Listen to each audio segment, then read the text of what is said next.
फिर आपस में बोलने लगे आप बनो बड़े बाप के बेटा। पूछ की तरफ लगते, देखो आराम से वो घर्षण कर रहे हैं।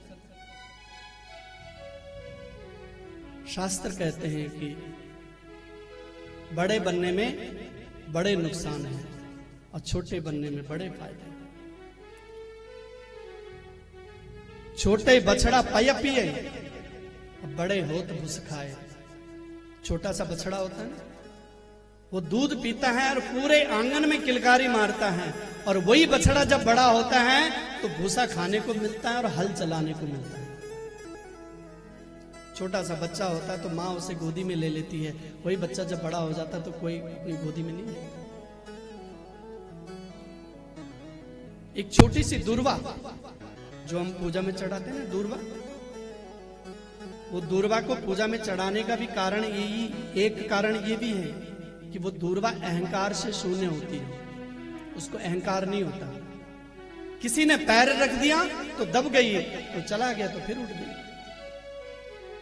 बड़ा बड़ा आंधी तूफान आ जाएगा, बड़े बड़े पेड़ उखड़ सकते हैं, उस दूर्वा का कुछ नहीं बिगड़ने वाला। दूसरी बात, दूर्वा आप कितनी भी सूखी दूर्वा क्यों ना हो, आप कई महीने तक उसे रखिए किसी थैले में, और उसके बाद बिल्कुल सूख जाए, उसके बाद आप किसी भी जगह डाल दीजिए, वो फिर से हरी हो जाए। एक दूर्वा लगा लीजिए, फैल जाएगी। वंश वृद्धि के लिए भी दूर्वा, अहंकार शून्य होने के लिए भी दूर्वा।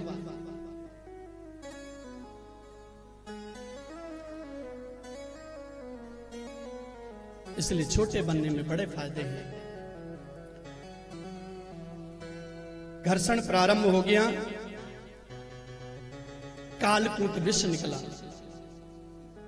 सारे देवता और दैत्य मिलकर के भगवान शंकर के पास गए, प्रार्थना की, महाराज देव देव महादेव भूतात्मन भूत भावना त्राहिना शरणापन्ना त्रैलोक्यादनादृशा। हे देवादिदेव महादेव भोलेनाथ, इस त्रैलोक्य को दग्ध करने वाले इस भयंकर विश्व से हमारी रक्षा करो। भगवान भोलेनाथ ने कहा, तुम क्या चाहते हो, हम विष पी जाएं? बोला हाँ प्रभु, क्योंकि वो जानते हैं भगवान भोलेनाथ का प्रताप। भोलेनाथ को विष पीने के लिए आज कह दिया। भगवान भोलेनाथ ने कहा ठीक है, जगत के कल्याण के लिए मैं ये विष पान कर सकता हूं। विशुद्ध ज्ञान देहाय त्रिवेदी दिव्य चक्षुषे श्रेय प्राप्ति निमित्ताय नमः सोमार्धधारिणे।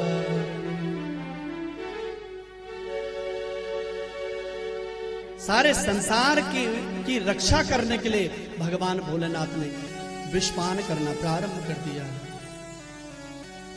ततः करतली कृत्य व्याप्तम हालाहलम विषम अभयन अभक्षयन महादेव कृपया भूत पावन।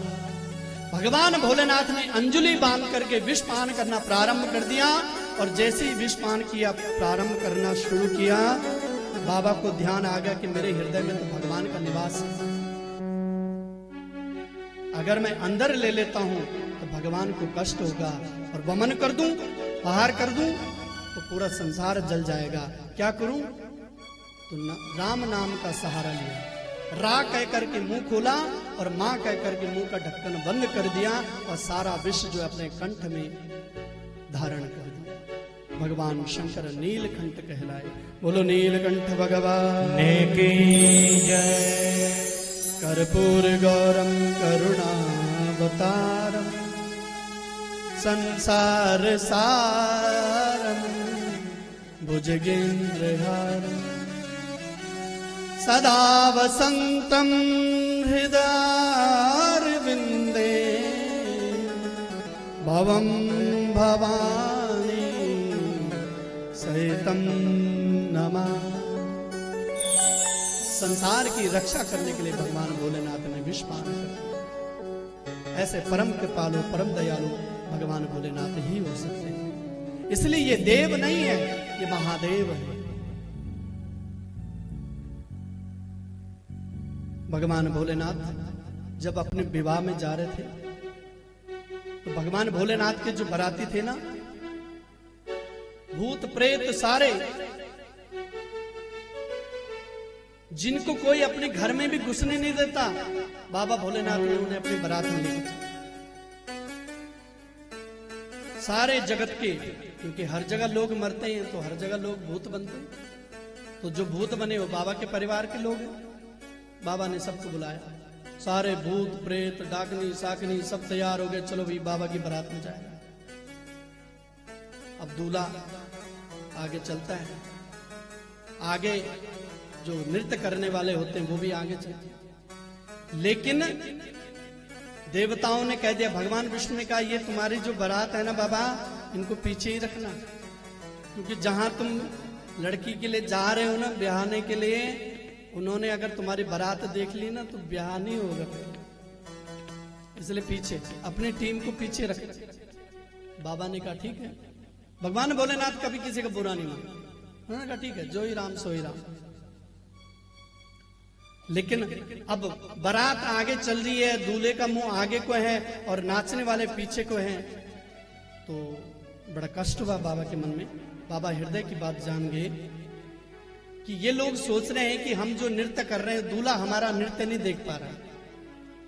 और बाबा भोलेनाथ बैठे हैं नंदी पे, बैल पे, बारात आगे को जा रही है, बाबा ने मुंह घुमा दिया और नंदी का पूंछ पकड़ लिया और बाराती पीछे अपनी टीम की तरफ देखना प्रारंभ कर दिया। अब कैसा दूल्हा लग रहा होगा, बारात आगे को जा रही है, दूल्हा पीछे को देख। लोगों की भावनाओं का जो ध्यान रखे। एक संत ने कहा, भगवान भोलेनाथ जीवों पे दया नहीं करते, अपितु जीवों से प्रेम करते हैं, क्योंकि दया में छोटे और बड़े का भाव होता है, प्रेम में छोटे बड़े का भाव समाप्त हो जाता है। इसलिए भगवान भोलेनाथ की कृपा से आज सारा संसार बचा हुआ है। तेरी मेहरबानी का है बोझ इतना, जिसे मैं उठाने के काबिल नहीं हूँ। तेरी मेहरबानी का है बोझ इतना, जिसे मैं उठाने के काबिल नहीं हूँ।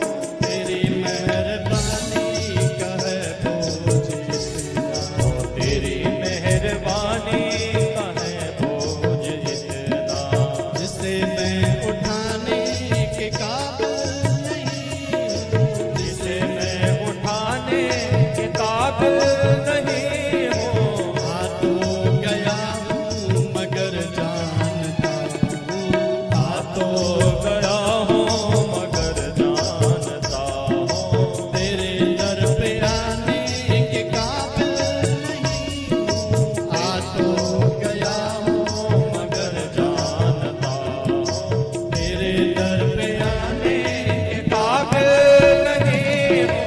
तेरी मेहरबानी का है बोझ इतना।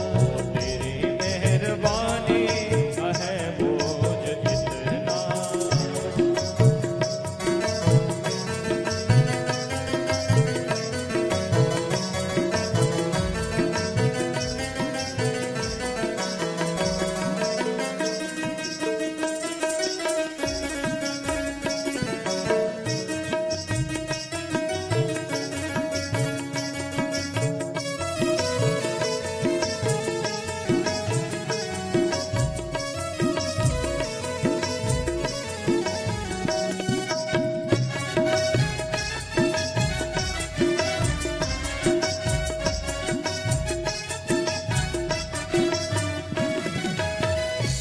जमाने की चाहत ने मुझको भुलाया, तेरा नाम